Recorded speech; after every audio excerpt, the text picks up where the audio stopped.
The fabric ripped like bones breaking. That's what I remember most. Not the sound of voices around me. Not the weight of 100 eyes turning toward the noise. Just that sound. That sharp, final tearing that seemed to split the air itself. Split my chest open, split everything I'd believed about my life into before and after. I was standing in the center of the grand ceremonial hall. Chandeliers dripped golden light above me. The marble floor gleamed so brightly I could see distorted reflections of wolves in gowns and warriors in formal leather. The Northern Territories had sent their finest. Every unmated she-wolf who'd received the royal summons stood in that hall, perfumed and polished, hoping to catch the Alpha King's attention. And I was there too. Me, Lyria, the girl who'd never shifted. The girl the elders whispered about with pity in their voices and doubt in their eyes. The girl whose wolf was so delayed they'd started using words like dormant and absent and, when they thought I couldn't hear, broken. But I had Risa, who'd held my hand through every failed shift attempt. Risa, who'd sworn we'd face this ceremony together. That it didn't matter if I never shifted because she'd always be my sister in every way that counted. Risa, who'd helped me sew the dress I was wearing, had been wearing, a delicate blue thing I'd stitched by hand for 3 solid weeks. My fingers had bled onto the fabric in places. I'd hidden the stains under embroidered flowers. The dress had been beautiful. Simple, yes. Nothing like the silk and velvet creations the high-born wolves wore. But it had been mine. Made with my own hands, made with hope stitched into every seam. And then it wasn't. Before we continue, please hit the subscribe button and like. And tell me which city you're tuning in from motivates us. Create more powerful stories. Now, let's dive in. Cold air hit my shoulder first, then my back, then my ribs. The bodice gaped open, fabric hanging in shreds, and I felt the exact moment every person in that hall stopped breathing. Gasps rippled outward like stones thrown into still water. Someone laughed, a high, bright sound that stabbed into my ears. I pressed the torn fabric to my chest, but there was too much damage. The shoulder seam had split completely, the sleeve hung useless. I was exposed, humiliated, frozen, and Risa was beside me. Risa, who was stepping backward, her hand rising to her mouth in perfect shock, her eyes wide with what anyone else would call horror. "Oh no," she breathed, and her voice carried across the hall because everyone had gone silent. "Lyria, your dress. I didn't realize it was so fragile." Fragile. The word hit me like a slap. I'd seen it, though. In the half-second before the fabric tore, I'd seen her wrist twist. I'd seen her fingers, sharp, deliberate, hook into the seam I'd reinforced twice, because I knew it was weak. I'd seen the way her eyes had flickered toward the front of the hall, toward the raised platform where the Alpha King stood, watching the gathered wolves. I'd seen the hunger in her face. This wasn't an accident, this was a choice. Heat flooded my face. My hands shook so badly I nearly dropped the fabric entirely. Murmurs rolled through the crowd like thunder. I heard fragments of voices. "Did you see? Can't even afford a proper dress. Shouldn't be here if she hasn't shifted." Embarrassing herself. My throat closed. My vision blurred at the edges. I wanted to run. I wanted to disappear. I wanted to claw my way out of my own skin and leave it there on the marble floor for them to mock while I fled into the forest and never came back. But I couldn't move. My legs had turned to stone. My chest felt like someone had wrapped iron bands around my ribs and was pulling them tighter, tighter, until I couldn't breathe at all. And then everything stopped. A shadow fell over me. Not the kind cast by chandeliers or wolves moving through candlelight. This shadow felt deliberate, protective, It blocked out the golden glow of the hall and wrapped around me like a storm cloud descending. Something warm and heavy draped across my shoulders. The scent hit me before I understood what was happening. Pine and winter storms and something wild and ancient that made every nerve in my body snap to attention. The fabric, thick, soft, lined with fur, settled around me like armor, like safety, like someone had just built a wall between me and the world. I looked up. The Alpha King was standing in front of me.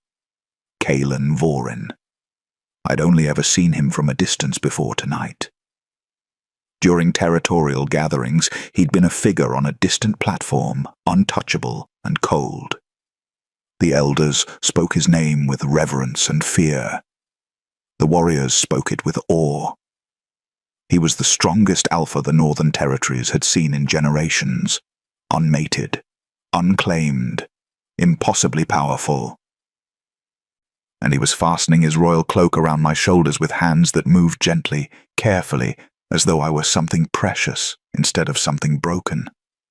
His eyes met mine, amber, sharp, unsettling in their intensity. His voice was low, meant only for me. "Who did this to you, little wolf?" Little wolf. I'd never been called that before. No one had ever acknowledged the possibility that I might still have a wolf inside me. My mouth opened, but no sound came out. I couldn't think, couldn't process what was happening. The entire hall had gone silent again, but this silence felt different. Stunned, shocked. The kind of silence that comes before an explosion. Because Kalen Vorin, the Alpha King of the Northern Territories, had just given me his cloak, and everyone knew what that meant. I should explain something about the cloak. In our world, in the traditions that have governed pack law for centuries, a royal cloak isn't just clothing.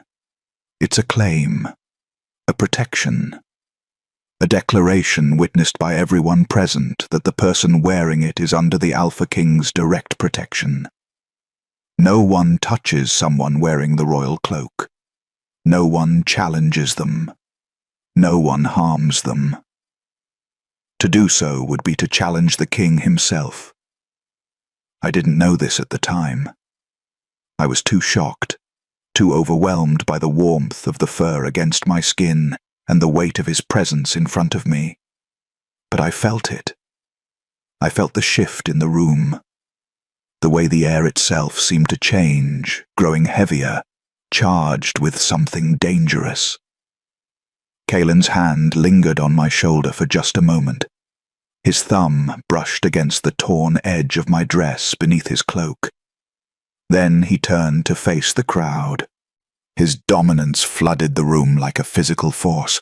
I'd heard about Alpha Command before. Every wolf learned about it, the ability of a true alpha to project their will so completely that lesser wolves couldn't help but submit. But I'd never experienced it. I'd never felt it press against my skin like a living thing, demanding obedience. The crowd shifted, heads bowed. Even the highest-ranking warriors dropped their gazes. Risa made a small, desperate sound. "Your Majesty?" she stammered, stepping forward with her hands clasped in front of her. Her face had gone pale. "It was an accident. I swear, I didn't mean to. The crowd was so tight, and I was just trying to help Lyria move through." Kalen didn't even look at her. His eyes stayed on me, steady and unreadable. "You came when summoned," he said quietly. "And you will not be shamed for obeying my call." My call. As if he'd sent for me specifically. As if I mattered. "My lord," I whispered, because I had to say something. My voice came out broken and small. "I don't understand." "You don't need to," he said. "Not yet." An elder stepped forward from the side of the hall. I recognized her. Elder Mira, her silver hair braided with ceremonial beads, her expression carefully neutral. But I saw the way her hands trembled slightly as she approached the king. "Your Majesty," she said, her voice thin. With all due respect, this girl should not be here. Her wolf hasn't awakened. She is incomplete. Incomplete. Another word that cut like a blade. Kalen turned to face Elder Mira. He didn't raise his voice. He didn't need to. Her wolf is bound, he said. Not gone. The hall erupted. Voices rose in shock and confusion. Elders conferred in hurried whispers. Warriors exchanged glances. I heard the word bound, repeated over and over, growing louder, more frantic. Bound. I didn't understand. What did that mean? That's impossible, Elder Mira said, her voice shaking. A binding spell of that magnitude would require someone who feared her potential, Kalen interrupted. His gaze swept across the hall, sharp and calculating. Someone who feared what she is, what she could become. I felt Risa stiffen beside me. It was a small movement, barely noticeable. But I noticed. I noticed the way her breathing had changed, gone shallow and quick. I noticed the way her fingers had curled into fists at her sides. I noticed the guilt written across her face before she smoothed it away. This is absurd, another elder called out, Elder Thorn, his voice booming. The girl is rankless, orphaned. There's no reason anyone would bind her wolf, no reason anyone would fear her. Kalen's expression didn't change. Then you won't mind if we test that theory, he said. He held out his hand to me. I stared at it, at his palm, calloused and scarred from years of battle, at his fingers, steady and certain. Come with me, he said softly. I shouldn't have trusted him. I didn't know him. I didn't know why he was protecting me or what he wanted, or why he'd given me his cloak when any other wolf in that hall would have been a better choice. But I took his hand anyway. His fingers closed around mine, warm and firm, and something sparked between us, like lightning jumping from his skin to mine. I gasped. He stilled, for a moment. We just stood there, connected by that strange current of energy I didn't understand. Then he led me toward the front of the hall, toward the lunar altar. The lunar altar is the heart of every lunar selection ceremony.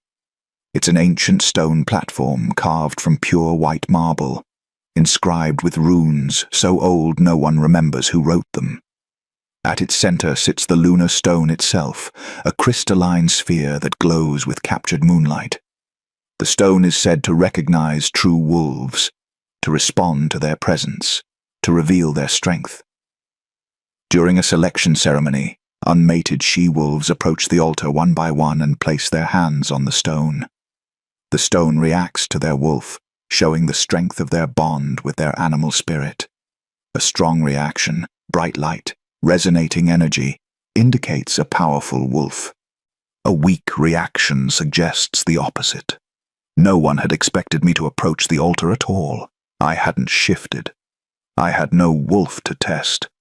But Kalen was leading me there anyway. The crowd parted as we walked. I felt their eyes on me like brands burning into my skin. I heard whispers, sharp and cutting. What is he thinking? Waste of time. She'll humiliate herself. Risa's voice cut through the others. She doesn't deserve to stand at the altar. Kalen stopped walking. His grip on my hand tightened, not painfully but protectively. He turned his head slightly, just enough to look back at Risa. His voice, when he spoke, carried the full weight of his alpha command. Silence. The word crashed through the hall like a physical blow. Risa's mouth snapped shut. Her face went white. She stumbled backward. her hand rising to her throat as though she couldn't breathe. No one else spoke. Kaelin continued walking, pulling me gently forward until we reached the altar steps. The lunar stone pulsed with soft silver light, steady and rhythmic, like a heartbeat. I'd never been this close to it before. I'd never been allowed near the altar during ceremonies. The elders had always steered me away, claiming there was no point in testing someone who hadn't shifted. Now I stood at its base, Kaelin beside me, his cloak still wrapped around my shoulders. He turned to face me. His expression had softened slightly, concern flickering in those amber eyes. "This may hurt," he murmured. My heart hammered against my ribs. What will hurt? The truth. Before I could ask what he meant, he guided my hand forward, placing my palm against the lunar stone. The world exploded. Silver light erupted around us, blinding and cold and searingly bright. Pain shot through my arm, not from the stone itself, but from somewhere deep inside me. Something was breaking, cracking, splitting apart. I heard screaming, realized it was coming from me. Visions slammed into my mind with brutal force. A masked woman standing over a child's bed. The child, small, dark-haired, terrified, was me. The woman's hands moved in patterns I didn't recognize, tracing symbols in the air that glowed sickly green. The child screamed. The woman chanted. Something inside the child's chest locked, closed, sealing shut, burying itself so deep it might never surface again. A wolf behind iron bars, pacing, snarling, throwing itself against the cage over and over. The wolf's eyes glowed silver. Its coat shimmered like starlight. It was beautiful. It was mine. It was trapped. The vision shattered. I came back to myself, gasping, collapsed against Kaelin's chest. His arms had wrapped around me, holding me upright. The lunar stone blazed so brightly I couldn't look directly at it. The entire hall had erupted in chaos. Voices shouted over each other. "That's impossible." Never seen the stone react like that. "She's supposed to be nothing." Kaelin's voice cut through the noise, calm and certain. "Someone bound her wolf long ago." He pulled me closer, his hand cradling the back of my head. "And they are in this room." I felt Risa's panic before I heard it. A strangled sound, half sob, half denial, ripped from her throat. I turned my head, still dizzy from the stone's reaction, and saw her. My best friend, my almost sister. The person I'd trusted more than anyone in the world. She was backing away, her hands raised, her face a mask of fear and guilt. "No," she whispered. "No, no, no. You weren't supposed to. She wasn't supposed to." Kaelin's eyes narrowed. "You bound her wolf." It wasn't a question. It was a verdict. Risa shook her head frantically. I didn't. It wasn't me. I only strengthened it. I didn't know what it would." "You knew exactly what it would do," I said. My voice didn't sound like mine anymore. It came out stronger, steadier, edged with something sharp and dangerous that made Risa flinch. "Lyria, please," she gasped. "You have to understand. You were nothing. You were supposed to be nothing. Quiet and sweet and harmless. You were never meant to." She choked on the words. "You were never meant to be chosen." The pain in my chest had nothing to do with the binding anymore. This was betrayal, pure and simple, cutting deeper than any spell. "How long?" I demanded. "How long have you been strengthening the binding?" Risa's silence was answer enough. "Every year," Kaelin said quietly, his voice deadly calm. "The ritual you convinced her to do every full moon. The herbs you said were for protection. The charms you wove into her hair." Risa's face crumpled. "I had to. my mother said. She said Lyria's parents died protecting a secret. She said if Lyria's wolf ever woke up, everything would change. She said I had to keep her harmless, keep her weak, or what? I whispered. Risa met my eyes. Hers were full of tears, but beneath the tears I saw something else. Something bitter and resentful that had probably been there for years. Or you'd take everything, she said, the way you always do, without even trying, without even knowing what you are. Guards had appeared at the edges of the hall. Kaelin must have signaled them somehow. They moved toward Risa with careful, measured steps. Detain her, Kaelin ordered, until after the final lunar testing. Risa didn't fight as they took her arms. She just stared at me with that strange mix of fear and resentment, and I realized I'd never really known her at all. The girl I'd called my best friend had spent years poisoning me, and I'd thanked her for it. The hall had mostly cleared by the time I could breathe normally again. Kaelin had dismissed the crowd, postponing the rest of the ceremony until the following night. The elders had protested. Tradition demanded the selection be completed in one night, but one look from Kaelin had silenced them. Now I sat in a small chamber off the main hall, wrapped in his cloak, trying to make sense of what had just happened. My wolf had been bound by someone who'd known me as a child, someone connected to Risa's family. But why? What had I been meant to become? The door opened. Kaelin entered, carrying a silver tray with tea and food I couldn't imagine eating. He set it down on the table beside me and lowered himself into the chair across from mine. For a long moment, we just looked at each other. You felt it, didn't you? He said finally. When I took your hand. I nodded. I couldn't deny it. That spark of energy. That strange, pulling sensation that had made my heart race and my skin feel too tight. What was that? I asked.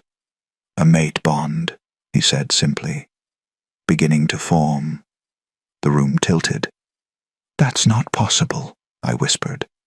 Mate bonds only form between two wolves. I haven't. You have a wolf, Kaelin said firmly. She's been locked away, but she's there. I felt her the moment you entered the hall, before your dress tore, before any of this happened. He leaned forward, his gaze intense. I felt you, Lyria. My name in his voice did something strange to my chest. I don't understand any of this, I said, and hated how my voice shook. Why would anyone bind my wolf? Why would they fear me? I'm nobody. I'm nothing. You're not nothing, Kaelin said, and the certainty in his voice made me want to believe him. There's a prophecy, an old one, about a wolf born powerful enough to change the territories, powerful enough to threaten the established order. He paused. That wolf's presence could only be hidden by binding them before their first shift. You think that's me? I know it's you. How? He reached out slowly, giving me time to pull away, and brushed his fingers against my temple. The touch sent sparks racing down my spine. Because no one has ever made the lunar stone react like that, he said softly. Because your wolf, even bound and buried, called to mind the moment you crossed the threshold. Because I've been waiting for you for years, without knowing it. His hand dropped. And because someone powerful enough to cast that kind of binding spell would only do it if they were terrified of what you'd become. I wanted to argue, wanted to tell him he was wrong. But the visions I'd seen, the woman casting the spell, the terror in my child self's eyes, the caged wolf throwing itself against the bars, those felt real, those felt true. What happens now? I asked. Kaelin's expression darkened. Now we find out who ordered the original binding. Riza was just the tool. Someone else pulled the strings. And my wolf? The partial awakening at the altar cracked the binding, but it's still there. We'll need to break it completely. He hesitated. But Lyria, you need to understand. When your wolf fully awakens, you'll have years of suppressed power flooding through you all at once. It could be overwhelming. Will it kill me? Not if I'm there to anchor you. The mate bond, I realized. That's what he meant. The connection forming between us could stabilize me when the binding broke. Why are you doing this? I whispered. You don't know me. You could have any she-wolf in the territories. Why help me? Kaelin smiled, and it transformed his face, making him look younger, less untouchable. Because you're mine, he said simply, and I protect what's mine. That night, I didn't sleep. How could I, when everything I'd believed about myself had shattered? When the girl I'd called sister had been slowly destroying me for years? When the Alpha King had claimed me as his mate before the entire court? I stood at the window of the guest chambers Kaelin had assigned me, staring out at the moonlit forest beyond the manor walls. His cloak still draped around my shoulders. I couldn't bring myself to take it off. Somewhere in the dungeons below, Risa sat in a cell. Part of me wanted to go to her, to demand answers, to understand why she'd hated me enough to do this. But another part, a part that was growing stronger, wilder, angrier, wanted to let her rot. A knock at the door made me turn. "Come in," I called. Kaelin entered carrying a bundle of dark fabric. "I brought you something to wear for tomorrow. The seamstresses worked through the night." He laid the bundle on the bed. I moved closer and saw it was a gown. Deep midnight blue, embroidered with silver thread in patterns that looked like wolf tracks and moon phases. It was beautiful, more beautiful than anything I'd ever owned. "I can't accept this," I said automatically. "Yes, you can." Kaelin's voice was firm. "Tomorrow night, you'll stand before the court again. You'll place your hands on the lunar stone again. And this time, when the binding breaks, you'll be dressed like the Luna you're meant to become." Luna. The word lodged in my throat. "I might not survive it," I said quietly. "You will." He stepped closer, close enough that I could feel his warmth. "I'll make sure of it." "You can't promise that." I just did. We stood there in the moonlight, inches apart, and I felt it again. That pull, that magnetic draw that made my skin hum and my heart race. "I'm afraid," I admitted. "Good," Kaelin said.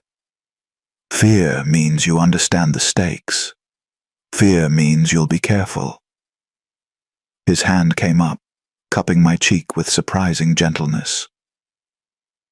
"But don't let it stop you from claiming what's yours. What if I'm not strong enough?" "You are." His thumb brushed along my cheekbone. "You've survived years of suppression, years of betrayal, years of being told you were less than what you are, and you're still standing." His amber eyes burned into mine. "That's not weakness, Lyria. That's strength in its purest form." Something inside me cracked at his words.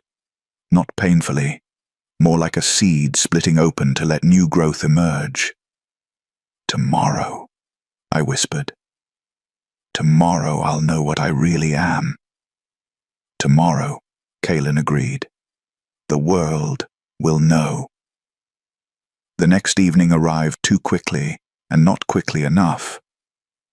I spent the day in a strange, fugue state, moving through the motions of bathing and dressing while my mind spun in endless circles. Elder Mira visited briefly, bringing herbal tea she claimed would help with pain when the binding broke. She didn't apologize for calling me incomplete the day before. I didn't expect her to. When the sun finally set and the moon rose full and silver over the northern territories, guards came to escort me to the ceremonial hall. I wore the midnight blue gown Kaelin had brought. It fit perfectly, hugging my body before flowing out in a river of dark silk. The seamstresses had embroidered protective runes into the seams. I'd felt them as I dressed, tiny marks that tingled against my skin. Kaelin's cloak still rested around my shoulders. I'd refused to take it off. The guards led me through empty corridors. The manor felt different tonight, charged, waiting. When we reached the ceremonial hall doors, they swung open without anyone touching them. Inside, the entire court had gathered again, but this time no one whispered, no one laughed. They simply watched in absolute silence as I walked down the center aisle toward the lunar altar. Kaelin stood at the altar's base, dressed in formal black with silver wolf emblems on his shoulders. His eyes tracked me the entire way, that amber gaze never wavering. I climbed the steps. Each one felt like walking toward my own execution or my own coronation. I wasn't sure which. "Are you ready?" Kaelin asked quietly when I reached him. "No," I said honestly. "But I'm here anyway." He smiled, reached out and took my hand. Together we turned to face the lunar stone. It pulsed with waiting energy, that silver glow calling to something deep in my chest. "Last night, the stone reacted to your wolf despite the binding," Kaelin said, loud enough for the court to hear. "Tonight, we will break that binding completely. Whatever power has been suppressed inside Lyria will be released." He looked at me. "It will hurt, but I will be with you the entire time." I nodded, not trusting my voice. "Place your hands on the stone," he said. I stepped forward, raised my hands, pressed both palms against the lunar stone's smooth surface. The world shattered. Pain exploded through me, white-hot and searing, like every bone in my body was breaking and reforming simultaneously. I screamed, couldn't help it. The sound ripped from my throat as the binding spell tore apart, each thread of magic snapping with audible cracks that echoed through the hall. The lunar stone blazed brighter than the sun. Silver light flooded everything, blinding and pure. And through the pain I felt something rising inside me. Something huge, something ancient, something that had been caged and buried and nearly destroyed but had somehow survived. My wolf. She surged upward with the force of years of suppression suddenly released. Power rolled off me in waves that made the floor shake and the candles blow out. I heard gasps from the crowd. Heard someone cry out. And then Kaelin's hands were on my shoulders, his voice in my ear. "I've got you," he said. "Hold on to me. Let me anchor you." I grabbed his arms, my fingers digging into leather and muscle, and used him as the lifeline he'd promised to be. The mate bond between us flared to life fully, that connection clicking into place with almost audible finality. The chaos inside me didn't stop, but it focused, centered.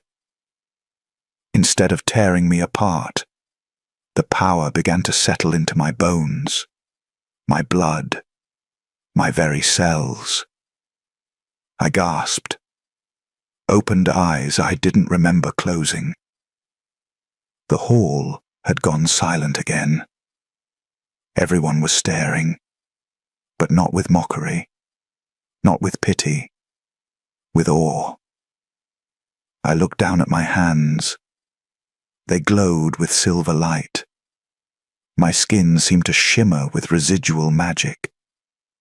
And in my mind, clear and strong and gloriously free, I felt my wolf, She howled in triumph, and the sound echoed through my entire body.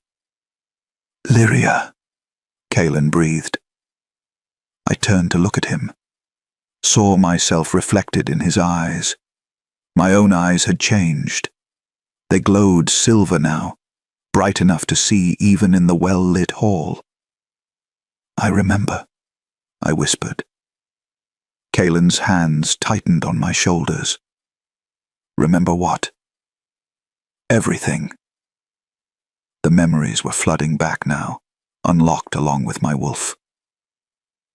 The woman who bound me. I saw her face in the vision. But now I know who she was. I turned toward the crowd, scanning faces, until I found the one I was looking for. Elder Thorne stood at the edge of the platform, his face carefully neutral. But beside him, partially hidden in his shadow, stood a woman in deep purple robes, Councilwoman Vera. She'd been on the council for decades, respected, trusted. I'd seen her at gatherings my entire life, and she was the one who'd bound my wolf when I was 3 years old. "You," I said, and my voice carried power now, real power, the kind that made lesser wolves drop their eyes. "You cast the binding spell." Councilwoman Vera's face went white. Then she ran. She actually turned and fled, her robes billowing behind her as she sprinted toward the side exit. Kaelin didn't even need to give an order. Guards were already moving, cutting off her escape, wrestling her to the ground as she fought and screamed. "Traitor!" she shrieked as they dragged her back toward the altar. "She's the traitor. She's too powerful. She'll destroy the balance. The prophecy said a powerful wolf would be born," Kaelin interrupted coldly. "It said nothing about destruction. Only you interpreted it that way, and only you decided that power itself was the threat." Councilwoman Vera spat at his feet. "You don't understand. Her parents wouldn't listen. They refused to bind her themselves. So I did what had to be done. I protected the territories from what?" I demanded, stepping forward. Silver light still danced along my skin. "From me being strong, from me existing. What exactly did you think I would do?" She glared at me with pure hatred. "You would have challenged everything, changed everything. The old ways, the old blood, the order we've maintained for generations. All of it threatened by one girl with too much power she didn't earn." "Power isn't earned," Kaelin said quietly. "It's inherited, gifted, born into being, and you don't get to decide who deserves it." He nodded to the guards. "Take her to the cells. She'll stand trial for binding a child without parental consent and for conspiracy against a territorial pack member." As they dragged her away, still screaming about prophecies and threats, I turned to look at Risa. She sat in the front row, flanked by guards, her face streaked with tears. "Did you know?" I asked her. "Did you know it was Councilwoman Vera who cast the original binding?" Risa shook her head miserably. "Not until yesterday. My mother never told me who'd given her the instructions, just that I had to keep the binding strong, that it was important, that your family had dangerous secrets." She looked up at me with red-rimmed eyes. "I didn't want to hate you, Lyria. I really didn't. But every year you stayed kind and sweet, and everyone loved you anyway, even without a wolf, even without status, and I couldn't stand it anymore." I should have felt anger, rage, the desire for revenge. Instead, I just felt sad. "You destroyed our friendship," I said quietly, "because you couldn't stand that I was loved." "You were loved for nothing," Risa whispered. "I had a wolf, status, a future, and still no one looked at me the way they looked at you. Like you mattered. Like you were special." Her voice broke. And now you actually are. Now you have everything. And I have nothing. You chose that, I said. Every time you renewed the binding, every time you lied to me, every time you pretended to be my friend while poisoning me, you chose this. Kalen stepped beside me. What justice do you want? He asked softly. She's bound by your wolf's awakening now. The choice is yours. I looked at Risa, at the girl I'd once called sister. Exile, I said. She's banished from the Northern Territories. Let her make a life elsewhere, but she doesn't get to stay here. She doesn't get to watch what I become. It was the mercy she didn't deserve, but I gave it anyway. Not because she'd earned it, because I had. Guards pulled Risa to her feet. She didn't fight, just stumbled toward the exit, her shoulders shaking with sobs. I watched her go and felt nothing. The betrayal still hurt, probably would for a long time, but the girl I'd mourned was already gone, had been gone for years, probably. I'd just been too blind to see it. When the doors closed behind her, Kalen turned to the assembled court. The binding is broken, he announced. Lyria's wolf has awakened. The lunar stone has accepted her. He paused, his voice dropping into something deeper, more formal. Something that resonated with ancient power. Before this court, and beneath this moon, I claim Lyria as my mate, my Luna, my equal in all things. The court erupted. Some voices rose in celebration, others in shock, a few in protest. Kalen's alpha command crashed down on them all like a hammer. Kneel, he ordered. And they did. Every single wolf in that hall dropped to one knee, heads bowed, as Kalen pulled me forward and pressed my hand to the lunar stone one final time. The stone blazed with silver light, brighter, stronger, more certain than before, and I felt it, deep in my bones. The recognition, the acceptance. The moon knew me now. The territories knew me now. I was no longer the girl with no wolf, the girl with no status, the girl everyone pitied. I was Luna. Later, much later, after the ceremony had ended and the court had dispersed and the manor had finally gone quiet, Kalen brought me to the highest tower. It was past midnight.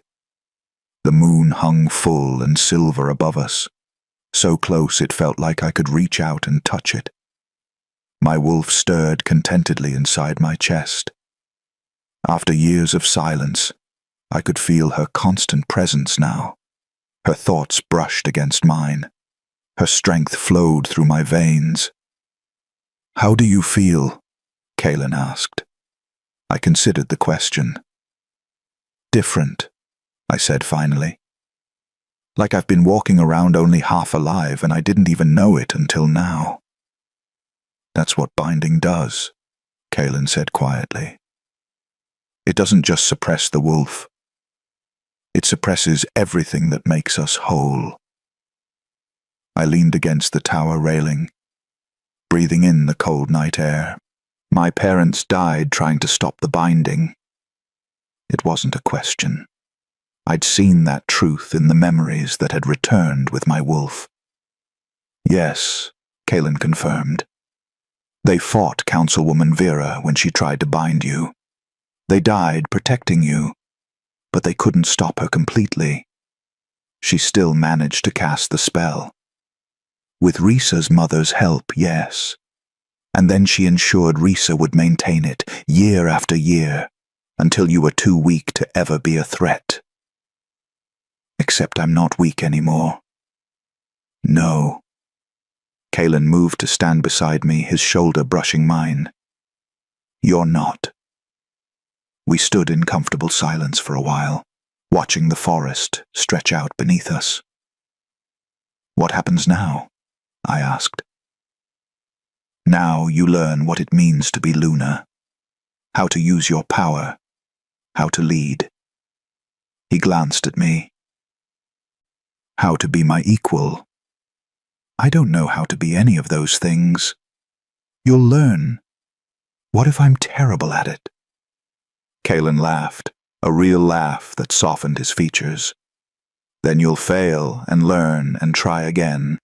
That's what everyone does. I turned to face him fully. Why did you help me? Really? Before you knew about the prophecy or the binding or any of it, why did you give me your cloak? He was quiet for a moment, his amber eyes studying my face like he was memorizing it. Because when you walked into that hall, he said finally, my wolf recognized yours. Even bound and buried, she was there, calling to mine, and everything in me screamed that you were important, that you mattered, that you were mine to protect. His hand came up to cup my face. So I protected you. You claimed me in front of everyone. I did. You barely know me. I know enough. His thumb brushed along my jaw. I know you survived years of betrayal without becoming bitter. I know you showed mercy to someone who didn't deserve it. I know you're strong enough to stand in front of a hostile court and demand respect. He smiled slightly. I know that when I look at you, everything in me settles. Like I've been searching for something my entire life and finally found it. My breath caught. The mate bond, I whispered. The mate bond, he agreed. But also you. Just you. I rose on my toes and kissed him. It wasn't planned, wasn't calculated. I just needed to close the distance between us, needed to feel his lips on mine, needed to confirm that this strange, impossible thing between us was real. He kissed me back with careful intensity, his hands sliding into my hair, cradling me like I was something precious. The mate bond blazed between us, that connection growing stronger with every heartbeat. When we finally pulled apart, we were both breathing hard. Tomorrow, Kalen said, his voice rough. The real work begins. The territories will have questions. The council will need restructuring. There will be wolves who challenge your right to be Luna. I know. It won't be easy. I know that too. He smiled, pressed his forehead against mine. But tonight, we can just be here. Just us. Just this. I closed my eyes and let myself feel it. The weight of his arms around me. The warmth of his presence. The steady thrum of the mate bond connecting us. For the first time in my life, I felt whole. Not because of Kalen, though he helped, but because my wolf was free, because the binding had shattered, because I'd stood in front of everyone who doubted me and proven them wrong, because I'd walked into that hall broken and powerless, and I'd walked out transformed. I'm glad it was you, I said softly. Me too. We stood together under the moon, Luna and Alpha, mates and equals, and I knew that whatever came next, we'd face it together. I'd spent my entire life being told I was nothing. Now I knew the truth. I was everything I was meant to be, and no one would ever bind me again. The end. The end. Thank you for listening to Moonlight Romance Library. Subscribe now, join the pack, and let the moon guide you back for the next story.